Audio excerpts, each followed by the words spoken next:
In this video, we're going to be breaking down the trifecta gods of mobility, Echo, PHARAH, and Wrecking Ball, and give you tips and tricks on how to pop off with these characters, what you need to be doing every single time you play them to have the most impact, and break down what characters they're good against, what characters they're bad against, and how you can even outplay your bad matchups. That being said, if you want to master Echo in particular, go check out GameLeap.com. The Echo section is finally up, and there's tons of videos that we're adding every single day, so definitely go check it out. Anyways, without further ado, let's just jump right into it, shall we? Now, kicking it off with the first character on the list, Echo, who's the new kid on the block, but she's making big waves. She's extremely capable of abusing tanks, supports, and even dominating her bad matchups. A good Echo is a force to be reckoned with as long as you get these things right. Let's break down the biggest Echo tips that you need to know right now.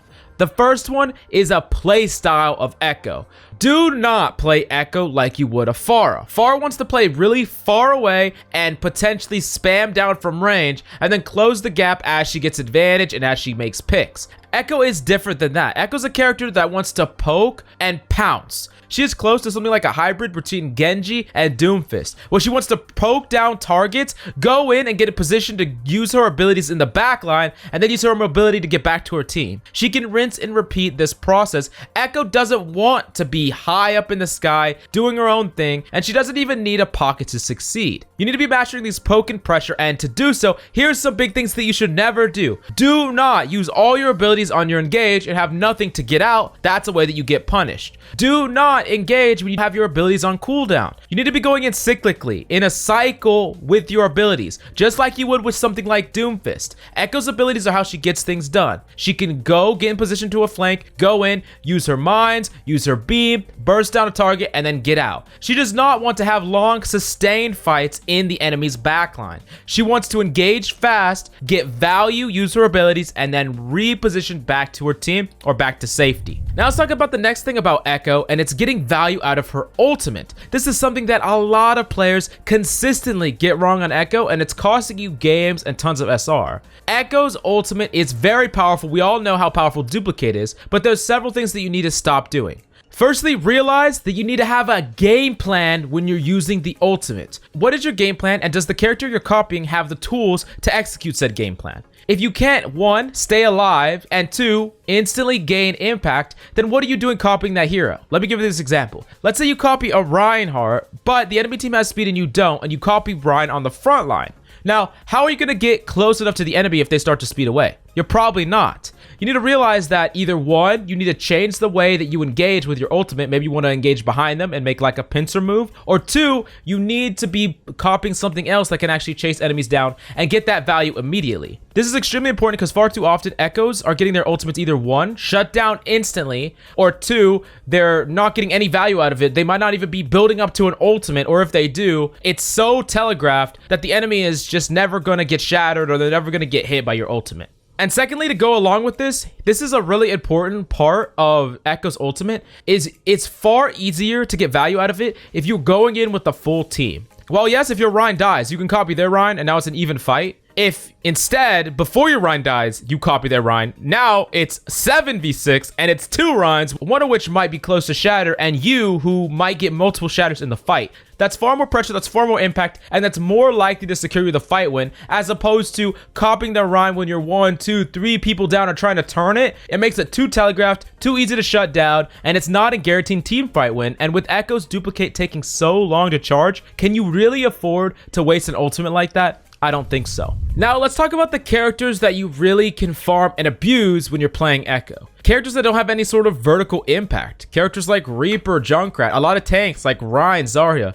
These characters, if you have tight Echo play and you don't allow yourself to get in their effective range, you can easily dominate them as Echo, and that's really important to abuse and use often. However, poor Echo play, not following the poke and pounce playstyle, can definitely put you in situations where these characters can actually punish you, so keep that in mind. Now let's talk about the characters that you really need to look out for and what you can do against them. The big 5 characters in my mind that you need to kind of really pay attention to is McCree, Widow, other Echoes, Tracer, and actually Roadhog. Now, firstly, let's talk about McCree. McCree is a character that can definitely burst you down if you ever get into his range. He has really high potential burst, and your hitbox is pretty easy to hit, I'm not gonna lie. One of the ways that you deal with a lot of hit scans is actually diving on top of them and using your burst to burst them down. But McCree can punish you with his flashbang, so that's something that's difficult to do. But what I would suggest you to do is definitely play with your team up against McCree. You can look for key flanks playing around natural cover to try to burst him down out of nowhere. Similar to that, Widow is very similar. You do not want to be playing out in the open or up in the air up against the Widow, but you can navigate around the map, take proactive flanks, and engage the Widow so fast that you could just kill her with your mines plus your beam out of nowhere. Now, other Echoes are an interesting one because it's a lot of ways that your team can give you the upper hand in this matchup. Think things like Mercy Pockets or potential Discords and Harmonies. But the important thing to understand is that it's your job to kind of zone away an Echo and put enough pressure into her that she doesn't all in your team. And then secondly, you need to be really cautious to not go underneath that 50% HP or less, because an Echo will actually push you and try to beam you out of the sky, and it's really easy for her to do so.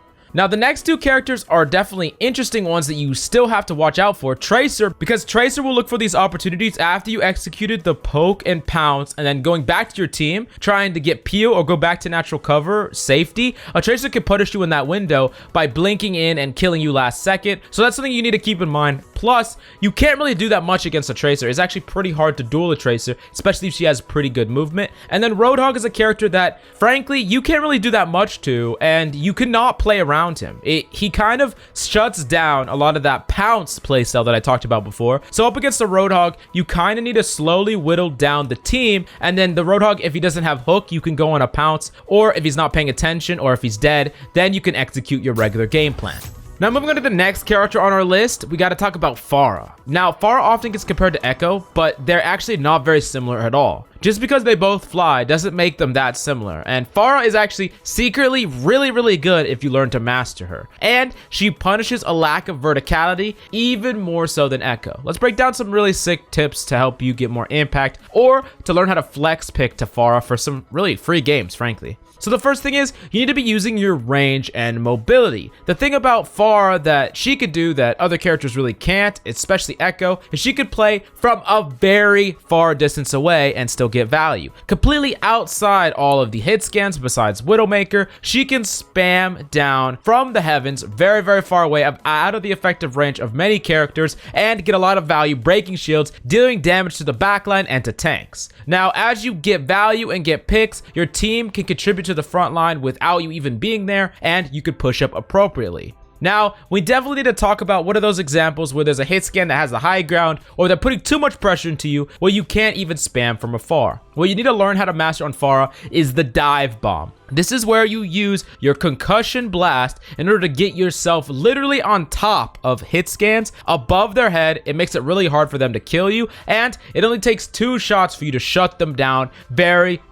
easily. This is really good against Widowmakers and McCrees and other characters. The important thing is you need to be using natural cover and your mobility to route to the enemy and then pounce on them out of nowhere. This might sound a little similar to something like Echo would do, but you really only need to use this playstyle directly against your counters, because after counters are dead, you could just fly really high and spam the enemy team with them basically doing very little to contest you at all. Now, the last tip that I'm going to give for you when playing PHARAH is you need to be calling your ult and combo it with pressure. Similar to the Echo example, you're going to find this to be a common theme with ultimates that people get wrong. I know that getting the fat 6-man PHARAH ultimate is really cool, and it can happen, but it's far easier if you combo it with allies pressure. If you can barrage behind the enemy team as your team goes in, or if you could get bubbled or DM'd or protected in some way, that increase in pressure allows the PHARAH ultimate to get immensely more impact on average than she ever would get alone. Now let's talk about the characters that PHARAH is really good against and characters that she really needs to look out for, which we kind of already talked about,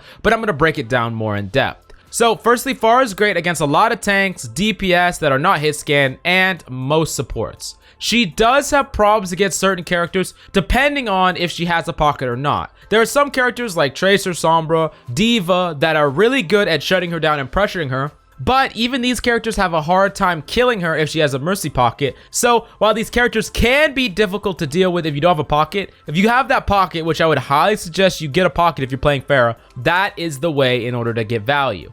Now, secondly, the characters that you really need to look out for: McCree, Widow, Ashe, hit scans such as these. These are characters that can burst you down, especially Widow and Ashe, even through a pocket, and they can be a really big deal. McCree's High Noon, of course, and then of course Soldier, who I didn't include, but his tactical visor can all be difficult things to play around when you're playing PHARAH. While these characters are difficult to deal with, you can beat them with the dive bomb situation that I talked about before. But here's the secret that I'm gonna actually share with you right now. The thing is, if you are taking a first point, let's say it's something like Eichenwald and you're on attack for the first point, you do not have to play PHARAH into your counters if you don't want to. You can go back to spawn, swap to something else, and play the best character for the job. But if the enemy team is playing no hit scan, and you can swap to a PHARAH Mercy out of nowhere, you can just dominate them because they have very little counterplay. Sure, on second they might swap it up, but by then you already have ultimate momentum. Your team will have more ults than the enemy, and they will lose all their ultimate charge, and you can also just swap back to something else. So that flexibility is why it's so important to have PHARAH in your back pocket. I think that she is really good to just whip out to cap a point, a first point. It's especially in 2 CP, so definitely keep that in mind. Now moving on to the last character on the list, the third, Master of Mobility. It's your favorite, Wrecking Ball. Now, Wrecking Ball is one of the hardest carry tanks in the entire game. Let's help you master him quickly and get more impact in your average game, whether you're a tank main or you're looking to rank up your tank SR.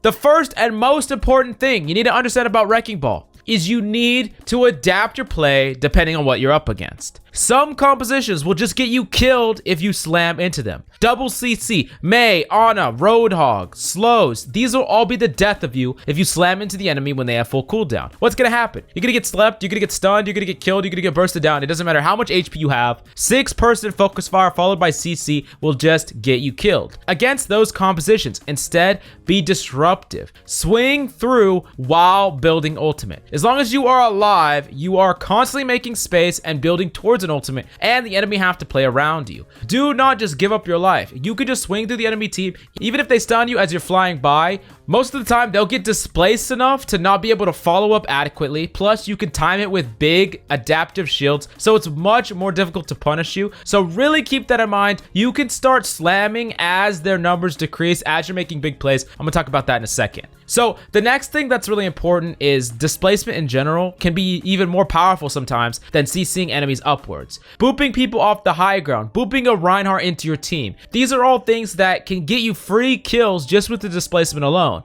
A character like Wrecking Ball, who has literally unlimited forms of CC that's not on a cooldown, that is something that you really need to learn how to abuse. Secondly, there is a time you want a hard commit, and it's when your enemy is weak or when you're going in with your entire team.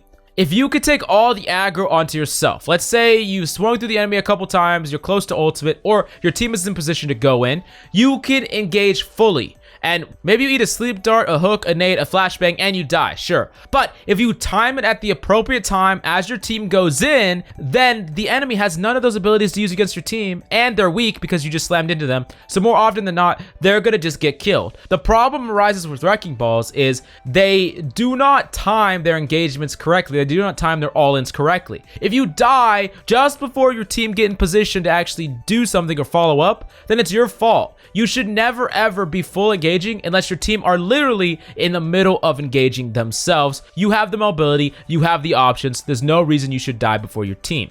Now, last but certainly not least, this is the most underrated thing that Wrecking Balls don't do. I don't know why, but it seems that Wrecking Balls all the way from the lower ranks, all the way to the highest ranks, even all the way in Grandmasters or top 500, Wrecking Balls just don't want to call. They don't call anything, and that is really problematic because you need to be calling because it helps your team a lot. If an Ana tried to hit you with the sleep dart but missed, that's extremely important information to send to your team, because then maybe your Genji can blade without risking getting slept. If a McCree flashed you, or a Roadhog hooked you, or Ana used nade, all these things are extremely important. Wrecking Ball is one of the characters that is most likely to bait out as much CC as possible, so please do yourself and your team a favor.